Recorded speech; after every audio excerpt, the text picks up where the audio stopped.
రంగారెడ్డి జిల్లా పులక్కల్ మండలంలోని కొంగులూరు గ్రామంలో నిర్వహించిన గ్రామ సభ రసబసగా మారింది.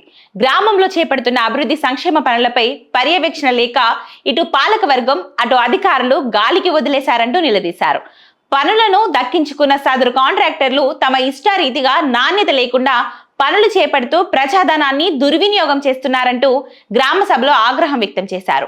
గత వారం రోజుల క్రితం గ్రామంలో వేసిన సీసీ రోడ్ నిర్మాణంలో ఇసుక కలపకుండా సిమెంట్, కంకర డస్ట్తో రోడ్లు వేశారని కాంట్రాక్టర్లపై గ్రామ సభలో ఫిర్యాదు చేశారు.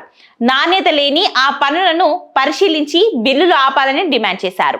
అలాగే గత డిసెంబర్లో కొత్తగా పంచాయతీ పాలకవర్గం ఏర్పడిన నాటి నుండి నేటి వరకు పంచాయతీకి ఎన్ని లక్షల నిధులు వచ్చాయో, ఆ డబ్బులను ఏ అభివృద్ధి పనుల కోసం వినియోగించారో అన్ని వివరాలతో సహా గ్రామస్తులందరికీ ఈ గ్రామ సభ సాక్షిగా వివరించాలని కోరారు.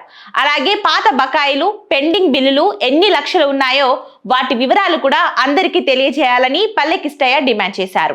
గ్రామంలో నిర్వహించిన గ్రామ సభకు అధికారులు హాజరు కాకుండా వ్యక్తిగత కారణాలు చూపి డుమ్మా కొట్టడం వెనుక ఉన్న అంతరాయం ఏంటంటూ విమర్శించారు. అంతేకాకుండా అధికార పార్టీ నాయకులు కొందరు ప్రభుత్వ ఆదాయానికి తూట్లు పొడుస్తూ నిబంధనలకు విరుద్ధంగా రాత్రి సమయంలో మొరం మట్టిని వెంచర్లకు అక్రమంగా తరలిస్తున్నారంటూ ఆరోపించారు. ఇక ఈ కార్యక్రమంలో పంచాయతీ కార్యదర్శి వహేద్ అలీ, ఉప సర్పంచ్ శ్రీకాంత్ గౌడ్, బీసీసీబీ మాజీ డైరెక్టర్ రామచంద్రారెడ్డి, నాయకులు రామకృష్ణారెడ్డి, పల్లె చంద్రకిరణ్, పుట్టి కిష్టయ్య, రమేష్ గౌడ్, కృష్ణ, చాగలెటి రాజు, బేగరి భూమయ్య, సున్నపు రాములు, బేగరి పెంటయ్య తదితరులు పాల్గొన్నారు. ఇసుక వేయలే, కంకర, డస్ట్, సిమెంట్ ఈ రోడ్లు నాణ్యతం అనేది కావు.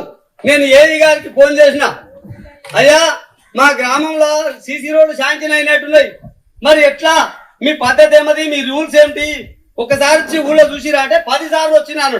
10 సార్లు వచ్చి మరి ఏం చేసినావు నువ్వు అంటే, నేను వచ్చినా నన్ను ఎవరిని కారోబార్ను బెదిరించండి, కారోబార్ను బెదిరిస్తాము నీకెందుక, పని ఆపి చేసి నువ్వు అది తీసుకొచ్చినాక పని చేయండి అని అడగా, నువ్వు కారోబార్ని ఎందుకు బెదిరిస్తావు అని అడిగినా నేను.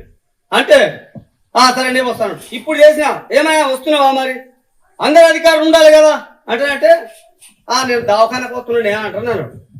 అది ఏదో నీవు వచ్చి చూసి అది చేయాలంటే ఆ ఎంక్వైరీకి అప్పుడు కూడా నేను వస్తేనే మీరు ఉండాలి అంటున్నాను. దయచేసి అవి ఉండాలి. తర్వాత గ్రామ పంచాయతీల బడ్జెట్ ఎన్నిసార్లు రిలీజ్ అయింది, ఎంత వచ్చింది, ఎంత ఉన్నది, ఎంత ఖర్చు అయింది మాకు వెంటనే చెప్పాలి, మేము అది కూడా తెలుసుకుంటాం. ఇక నుంచి ఏ సమస్య ఉన్న గ్రామంలో ప్రజా దర్బార్లోనే మాట్లాడతాం, ప్రజల సమస్యలనే మాట్లాడతాం, ప్రజల సమస్యలు ప్రజల ముందే మాట్లాడతాం. ఎంత బడ్జెట్ ఉంది, ఎంత బడ్జెట్ ఖర్చు అయింది, పాత ఎన్ని ఉన్నాయి, పాత ఎన్ని ఖర్చు అయినాయి, పాత ఎన్ని ఇవ్వాలి, పాత ప్రజలు ఎన్ని ఉన్నాయి, పాత ప్రజల దగ్గర ఎన్ని ఉన్నాయి, ప్రజలు పనిచేసి ఎన్ని ఉన్నాయి, అవన్నీ టోటల్ కూడా బయటకు రావాలి.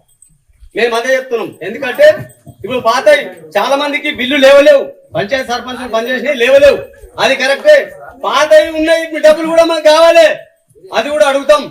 ఆ విషయంలో పాత ఎన్ని ఉన్నాయో టోటల్ ఆ డబ్బులు కావాలి మాకు. ఆ డబ్బులు లిస్ట్ అయిన తర్వాత మా డబ్బులు కూడా అడుగుతాం మేము. ఇది గ్రామ ప్రజలందరికీ అవసరమైన విషయం కాబట్టి ప్రజల సమస్యలు ఉన్నప్పుడు ప్రజలము నేరుగా పోవాలి. ప్రజల దగ్గరికి ఓట్లు అడగడానికి నేరుగా పోతున్నాము, ప్రజల సమస్యల మీద కూడా నేరుగా పోవాలి. ఆఫీసర్ల దగ్గరికి ప్రజల సమస్యలు చేయించడానికి తిరుగుకుంటా ప్రజా ప్రతినిధులు అనేటోళ్ళం ఎవరమైనా సరే గల్లీలలో తిరుగుకుంటా పని చేపియాలి. కానీ ప్రజల సమస్యలు ఉన్నప్పుడు మాకు తెలియదు, ప్రజల సమస్యలు ఉన్నప్పుడు మాకు తెలియదు. ప్రజల ఓట్ల అవసరం ఉన్నప్పుడు వాళ్ళ ఇళ్లలోకి పోతున్నాం, ఇంటింటికి పోయి ఓట్లు అడుగుతున్నాం. పని విషయంలో కూడా ఇంటింటికి పోసేయాలి.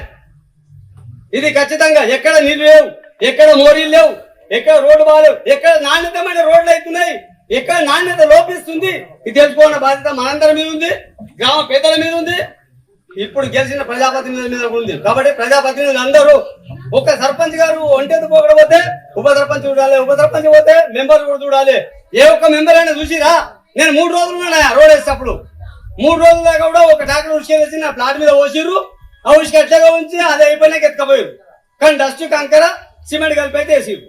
ఇది వాస్తవం. ఎవరి ముందరైనా మాట్లాడతా, ఏడైనా మాట్లాడతా, ఎక్కడైనా చెప్తా.